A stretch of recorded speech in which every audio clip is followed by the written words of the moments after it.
تو یہاں پہ ایک فرق ہے، اور جو فرق ہے وہ امریکن بھی سمجھ رہے ہیں، ان کو بھی آئیڈیا ہے. امریکن جانتے ہیں کہ چائنیز ان کے لیے مستقبل کا ایک بڑا خطرہ ہے، اور اس خطرے سے نمٹنے کے لیے وہ خطے میں ہمیشہ سے انڈیا کو ایک اتحادی کے طور پہ رکھتے ہیں. میں نے آپ کو بتایا تھا کوارڈ نام کی ایک تنظیم بھی بنی ہوئی ہے، جس میں چائنا کے خلاف جو ہے وہ انڈیا ہے، امریکہ ہے، آسٹریلیا ہے، جاپان ہے، یہ ممالک اکٹھے انہوں نے ایک تنظیم بھی بنائی ہوئی ہے، بحریہ پر مبنی ہے. بہت تگڑا ان کا ایک سسٹم بنا ہوا ہے جس کو کوارڈ کہتے ہیں. یہ 4 ممالک ہیں اس کے اندر، ان کا ایک دفاعی اتحاد ہے کوارڈ کے نام سے. تو اب ناظرین معاملہ یہ ہے کہ واپس آ جاتے ہیں عمران خان صاحب والے مسئلے پر، لیکن وہاں پروٹوکول تو بہت دیے انہوں نے پیوٹن کو، میں نے آپ کو بتا دیا. عمران خان صاحب کے معاملے میں ججوں نے بھی انصاف کا گلا گھونٹ دیا ہے. ایک تو سہیل آفریدی نے بڑی لمبی چوڑی پریس کانفرنس کی ہے، بہت سارے انہوں نے جو تکالیف قوم کو ہیں وہ بتائیں کہ کس طریقے سے ان کی خارجہ پالیسی ہے اس نے پاکستان کو برباد کر دیا، کس طریقے سے انہوں نے مہنگائی کی پالیسی سے پاکستان کو برباد کر دیا. جو بیرونی اور اندرونی قرضہ ہے پاکستان کا وہ 97,307 ارب تک پہنچ چکا. جب پاکستان بنا تھا تب سے لے کر عمران خان صاحب کی حکومت ختم ہونے والے دن تک جو ٹوٹل قرضہ لیا تھا اس سے زیادہ قرضہ عاصم منیر صاحب اور شہباز شریف مل کر لے چکے ہیں. یعنی عاصم منیر اور شہباز شریف نے اتنا قرضہ لیا ہے کہ پاکستان کے سارے سابق وزیر اعظم اور آرمی چیف مل کر نہیں لے سکے. ایک طرف آپ پاکستان کے سارے سابق آرمی چیف، سارے ڈکٹیٹر اور سارے آپ وزیر اعظم رکھ دیں ایک طرف، اور ان سب کا قرضہ ان کے ساتھ رکھ دیں، تو دوسری طرف عاصم منیر اور شہباز شریف کو آپ رکھ دیں اور ان کا قرضہ رکھیں تو ان کا قرضہ جیت جائے گا. ان کا وزن زیادہ ہے، ان کا پلڑا جھک جائے گا، اس لیے کہ انہوں نے زیادہ قرضہ پاکستان کے اوپر چڑھایا ہے. بہرحال لاقانونیت کا انہوں نے بتایا جی لاقانونیت بہت زیادہ بڑھ گئی ہے، نہ صحافی محفوظ ہیں، نہ وکلا، نہ سیاستدان. ججز خود خطوط لکھتے ہیں، اور جو جج خطوط لکھتے ہیں ان کو پھر ٹرانسفر کر دیا جاتا ہے. عدلیہ کو تو مفلوج کر دیا. عدلیہ کی حالت یہ ہے کہ عمران خان صاحب سے ملاقاتیں بند ہیں، کئی مہینے ہو گئے. بشرا بی بی کی ملاقاتیں بند ہیں، کئی مہینے ہو گئے. اور آج جسٹس ڈوگر نے ایک بہت عجیب کام کیا اسلام آباد ہائی کورٹ میں. عمران خان کے دستخط شدہ وکالت نامے نہیں ہیں تو یہ عدالت کا مسئلہ نہیں ہے.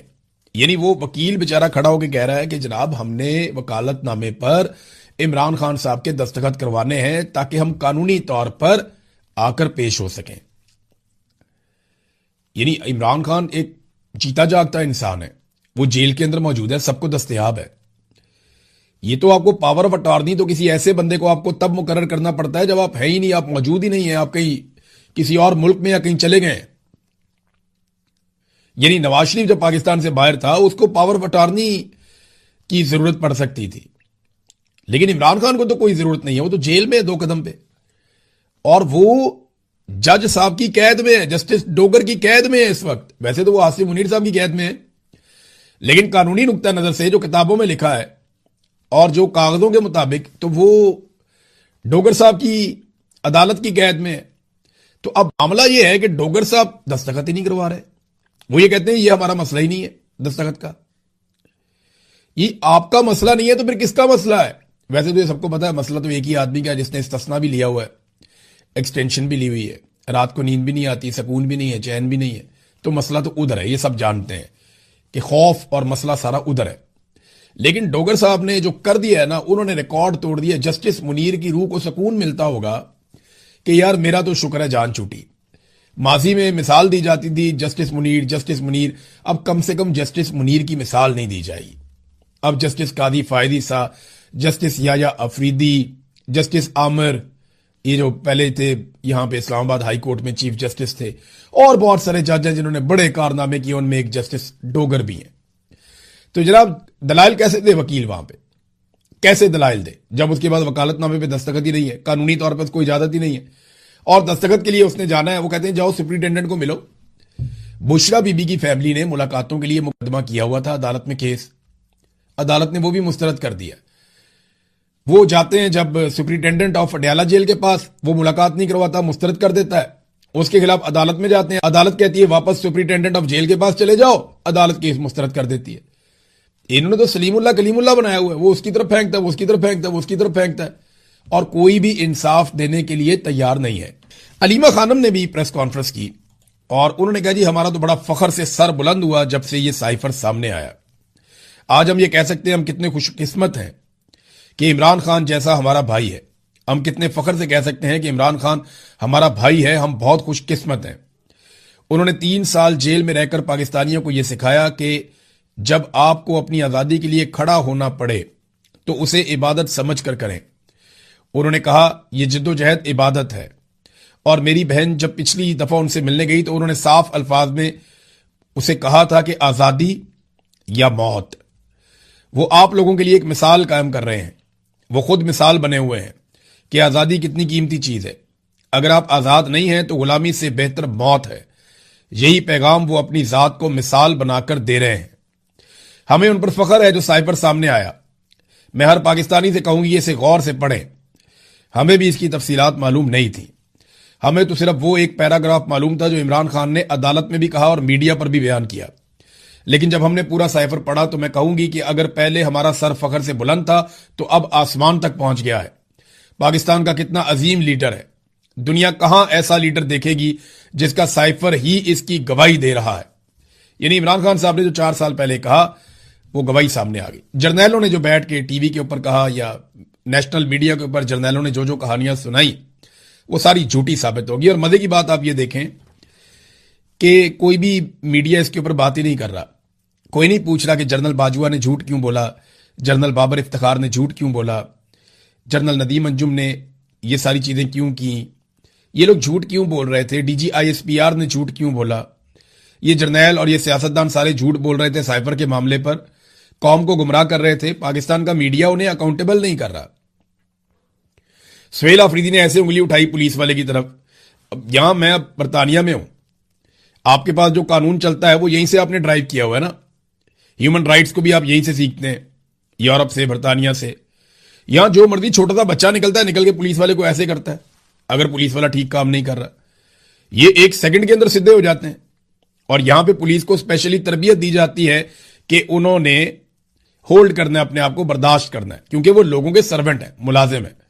وہاں پولیس کو تربیت دی جاتی ہے کہ مارو, ڈنڈے کٹو, طاقتور کے سامنے آپ نے سر جھکا دینا ہے, اسٹیبلشمنٹ جس کے خلاف ہے اس کو آپ نے تباہ و برباد کر دینا ہے.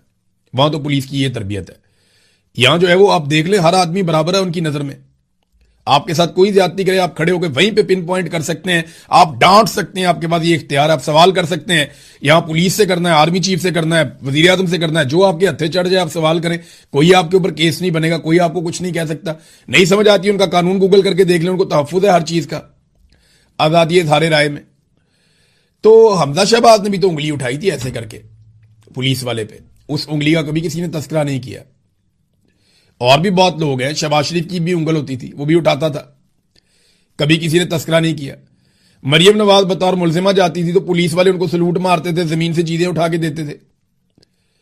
اس کو بھی کسی نے کبھی تذکرہ نہیں کیا, رولا نہیں ڈالا. تو یہاں پہ وہ پولیس والے کو کہہ رہا ہے کہ کیا تم ملک توڑنا چاہتے ہو, نفرت کیوں بڑھا رہے ہو, تو اس کے اوپر رولا ڈال دیا. انہیں گولیاں لگی ہیں اس کے اوپر کوئی نہیں پوچھ رہا. انہوں نے انگلی ساتھ اشارہ کر کے اپنی آواز اٹھائی ہے تو کہہ رہے جی انگلی کیوں اٹھائی ہے. حد نہیں ہو گیا ویسے پاکستان میں, حد ہی ہو گئی ویسے. ہیومن رائٹس تو بالکل پاکستان میں ختم ہی ہو گئے ہیں, اور حالات پاکستان کے بد سے بدترین ہوتے چلے جا رہے ہیں کیونکہ ایک کے بعد ایک ریکارڈ موجودہ حکمران توڑ رہے ہیں. مثال کے طور پہ یہ آپ دیکھیے, عاصم منیر اور شہباز شریف صاحب نے, میں نے آپ کو بتایا, قرضے کا ریکارڈ تو لے لیا. اب یہ اگلی خبر لیں آپ. پچھلے سال کی نسبت اس سال جو پاکستان میں غیر ملکی سرمایہ کاری آئی ہے وہ 46 گنا کم ہے. 46% نہیں کہہ رہا میں, 46 گنا کہہ رہا ہوں میں, 46 ٹائمز. یعنی جو پچھلے سال سرمایہ کاری آئی تھی اس کو ضرب دے دیں 46 سے تو اتنی کم سرمایہ کاری اس سال پہلے 10 مہینوں میں آئی ہے. کیوں پتہ ہے؟ کام ہی کوئی نہیں ہو رہا پاکستان میں. جو ظلم, بربریت, فسطائیت, عدالتیں بھی یرغمال, سارا سسٹم انہوں نے ایسا قابو کیا کہ کوئی اس سسٹم کے اندر پیسے لگانا ہی نہیں چاہتا. لوگ الٹا پیسے نکال کر لے کر جا رہے ہیں. اچھا, جو 2025 میں تھی وہ 2024 سے کم تھی, جو 2024 میں تھی وہ اس سے پہلے سے کم تھی. تو یہ لگاتار گراوٹ آ رہی ہے. انہوں نے 50 سال کے سارے ریکارڈ توڑ دیے ہیں کم ترین سرمایہ کاری کے, اور غیر ملکی سرمایہ کاری تو اب نہ ہونے کے برابر ہے. میڈیا یہ باتیں آپ کو نہیں دکھاتا. کیوں نہیں دکھاتا؟ اس لیے کہ وفاقی حکومت نے الیکٹرانک اور پرنٹ میڈیا کو 9.5 ارب روپے کے اشتہارات دے دیے. 950 کروڑ میڈیا میں بانٹ دیا انہوں نے. یہ وہ پیسہ ہے جو سیدھا بانٹ دیا. اور ویسے جو مفادات، جو فائدے میڈیا کے بڑے بڑے مالکان، بڑے بڑے لوگ جو فائدے لیتے ہیں، جو اپنے کام نکلواتے ہیں، جن میں وہ اربوں روپیہ کماتے ہیں، وہ اس سے ہٹ کر ہے اور وہ اس سے الگ ہے۔ پاکستان کے ہر میڈیا مالک کا کوئی نہ کوئی ایسا بزنس ہے جس میں وہ بہت پیسہ بنا رہا ہے، اور وہی اصل چیز ہے جہاں سے پاکستان کی ملٹری اسٹیبلشمنٹ نے گچی سے پکڑا ہوا ہے اس مالک کو اور پورے میڈیا کو۔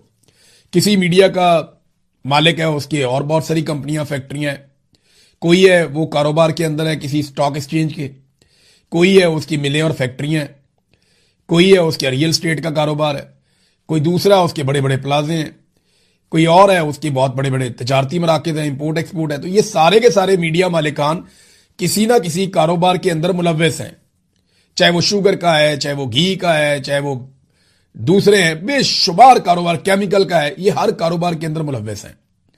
یہ تو انہوں نے میڈیا بنایا ہوا اپنی پروٹیکشن کے لیے، اسٹیبلشمنٹ کے کہنے کے اوپر ان کے مطابق یہ خبریں چلاتے ہیں، اور اس کے نتیجے میں اسٹیبلشمنٹ ان کے کاروبار کو پورا تحفظ دیتی ہے، اور ان کا کوئی کام نہیں رکتا۔ پاکستان میں سب کے کام رک جاتے ہیں، تو یہ بھی ایک طریقہ واردات ہے۔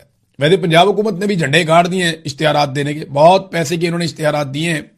اسٹیٹ بینک کا ڈیٹا بتا رہا ہے کہ 31.7 ملین ڈالر جو ہے وہ غیر ملکی سرمایہ کاری آئی ہے، 31.7 ملین، یعنی لگ بھگ چلیں 32 ملین آپ لگا لیں۔ آپ کو پتا ہے مریم نواز کا جو عیاشی والا جہاز ہے جس کو لے کر وہ آج کل باکو گئے ہوئے ہیں آذربائیجان، وہ کتنے کا ہے؟ وہ 38 سے 42 ملین ڈالرز کا ہے۔ یعنی جتنی ٹوٹل پورے سال میں پاکستان کو غیر ملکی سرمایہ کاری ملی ہے، اس سے مہنگا تو ایک جھولے لینے کے لیے انہوں نے عیاشی والا جہاز خریدا ہے، جس میں وہ اپنے رشتہ داروں کو، اپنے قریبی لوگوں کو، دوستوں کو، سہیلیوں کو اور اپنے چمچے بیوروکریٹس کو وہ لے کر جناب ملک ملک پھرتے ہیں، انجوائے کرتے ہیں۔ وہ چیف سیکرٹری کو میں دیکھ رہا تھا، مریم نواز نے تندور میں روٹی لگائی اور وہ تبرک سمجھ کے خود بھی کھا رہا ہے، باقیوں کو بھی کھلا رہا ہے۔ یار تمہیں اس لیے بھائی آپ بنے چیف سیکرٹری؟ یار آپ نے کتنی تعلیم حاصل کی ہے، آپ نے سی ایس ایس کا امتحان پاس کیا، آپ نے ایک لمبی سروس ہے آپ کی پیچھے، اور آپ اپنے ساتھ باقی بیوروکریٹس کو بھی سکھا رہے ہیں کہ نالائق اور نااہل لوگ جن کے اوپر کرپشن کے بڑے گھٹیا الزامات ہیں، جنہوں نے جعلی ڈیڈز جمع کروائی ہوئی ہیں، جال سازیاں کی ہوئی ہیں، جو آج تک منی ٹریل نہیں دے سکے، ان لوگوں کی چاکری کرنی ہے، یہ سکھا رہے ہیں آپ باقی بیوروکریٹس کو۔ انتہائی نامناسب رویہ ہے، اور بہت ہی مایوسی ہوئی یہ دیکھ کے۔ ناظرین، بھارت کے لیے بڑی اچھی خبر امریکہ کی طرف سے، اور پاکستان کے لیے اتنی اچھی نہیں ہے۔ دیکھیں ڈونلڈ ٹرمپ نے پاکستان کو کیا دیا، صرف بھارت کو تھوڑی بہت باتیں سنا دی اور یہ کہہ دیا کہ میرا فیورٹ فیلڈ مارشل، او میرا فیورٹ وزیر اعظم، او مجھے بڑا پیار ہے ان سے، مجھے بہت پیارے لگتے ہیں۔ ڈونلڈ ٹرمپ نے ہمیں صرف اتنا ہی دیا، یا بھارتی طیارے ایک ایک کر کے زیادہ گراتا رہا۔ بھارت کو کیا دیا؟ بھارت کے لیے 1.19 ارب روپے کا امریکی دفاعی سپورٹ پیکج منظور۔ جناب یہ اب خبر آئی ہے، رفیق مانگڑ صاحب، پاکستانی اخبارات میں چھپی ہے۔ واشنگٹن اور نیو دلی میں برف پگھل گئی، کشیدگی کے بعد اچانک بہتری، تعلقات میں بڑا you turn, Apache Halley copter کے لیے 55 ارب اور دیگر کے لیے ان کے معاہدے شعاہدے ہو رہے ہیں۔ ابھی امریکی وزیر خارجہ بھارت میں بھی جا رہا ہے، مارکو روبیو۔ تو یہ بھارت کے ساتھ تو امریکہ ہر طرح کی فیسلٹی کرتا ہے، ہر طرح کی سہولت ان کو دیتا ہے، پاکستان کو نہیں دیتا، پاکستان کو صرف آسرا دیتا ہے، اور پاکستان اس کے بدلے میں اپنا پورا کا پورا موقف، اپنا نیریٹو، اپنی قوم کی قربانی تک دے دیتا ہے۔ کیونکہ یہاں پاکستان کے اندر ملٹری اسٹیبلشمنٹ اور جرنیل ڈیل کرتے ہیں امریکہ کو، اور انڈیا کے اندر سیاستدان ڈیل کرتے ہیں۔ سیاستدانوں نے پبلک میں جانا ہوتا ہے اور جرنیلوں نے صرف اور صرف بند کمروں میں فیصلے کرنے ہوتے ہیں۔ تو یہ ایک فرق ہے جو تھا اور جو رہے گا۔ ناظرین، وکلا نے سپریم کورٹ کی طرف ایک مارچ کیا اور وہاں پہ انہوں نے احتجاج کیا۔ عدالتوں کے سامنے تحریک انصاف کے دھرنے کا پریشر کام کر گیا۔ Chief justice supreme court justice Yahya Afridi نے سلمان اکرم راجہ کو ملاقات کے لیے بلایا اور مکمل یقین دہانی کروائی۔ یہ فیصل اکبر خر صاحب جو ہے انہوں نے یہ دعویٰ کیا، اس خبر کے حوالے سے جرنلسٹ ہیں وہ، انہوں نے کہا جی عمران خان صاحب کو عید کے فوراً بعد اسپتال منتقل کرنے، اہل خانہ سے ملاقات کروانے اور وکلا سے ملاقات کروانے سے متعلق تمام درخواستوں کو فوری طور پر سماعت کے لیے مقرر کیا جائے گا، یہ علی اعجاز بٹر صاحب نے کہا۔ یہ یقین دہانی کروائی گئی یحییٰ آفریدی کی جانب سے بھی۔ عید کے بعد کیوں؟ انصاف دینا تو آج ہی دو، یعنی عید کا پھر انتظار کریں گے؟ یہ ٹرک کی بتی ہے، یہ عاصم منیر کا معاملہ ہے۔ یحییٰ آفریدی صاحب کچھ نہیں بیچتے اس کے اندر، جسٹس ڈوگر کچھ نہیں بیچتے، یہ سارا معاملہ جڑا ہوا ہے عاصم منیر کے ساتھ۔